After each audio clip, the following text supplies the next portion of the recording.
আজকে তোমাদের জন্য নিয়ে এসেছি টক ঝাল মিষ্টি কাঁচা কুমড়োর একটা দারুণ রেসিপি। তোমরা প্রত্যেকেই মিষ্টি কুমড়োর ছক্কা খেয়ে থাকলেও আমি গ্যারান্টি দিয়ে বলতে পারি এই রেসিপি তোমরা আগে কখনো ট্রাই করোনি। প্রথমে কড়াইতে সর্ষের তেল দিয়ে তেলটা গরম হয়ে এলেই তাতে আমি দিয়ে দিয়েছি হিং ফোড়ন।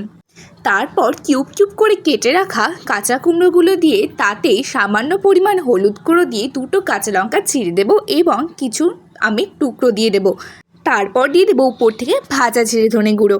এরপর তাতে স্বাদ মতো মিষ্টি আর পরিমাণ মতো লবণ দিয়ে নাড়াচাড়া করে কুমড়োটা মাখনের মতো গলে এলেই রেডি হয়ে যাবে টক ঝাল মিষ্টি কুমড়োর ছক্কা। তারপর এই যা দেখেছো, একদম ভুলে গেছি, তোমাদের জিরে ধনে ভাজা গুঁড়ো দিতে বললাম ঠিকই, কিন্তু তার মধ্যে কিন্তু মৌরি ভাজা গুঁড়োও ছিল, কিন্তু এটা আমি বলতে ভুলেই গেছি।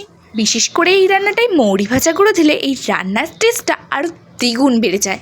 ওর আরেকটু স্বাদের জন্য ওপর থেকে ধনে পাতা কুচি ছড়িয়ে দেবো। তারপর প্লেটে ঢেলে পরিবেশন করলেই রেডি টক ঝাল মিষ্টি কুমড়োর ছক্কা। এটা যেমন ভাত দিয়ে খেতে অপূর্ব লাগে, তেমন রুটি দিয়েও খেতে কিন্তু বেশ ভালো লাগে। রেসিপিটা ভালো লাগলে আমাকে কমেন্টে জানিও এবং একটা শেয়ার করে পেজটাকে ফলো করে পাশে থেকো। ইউটিউব থেকে দেখলে তো একটা সাবস্ক্রাইব করেই দিও।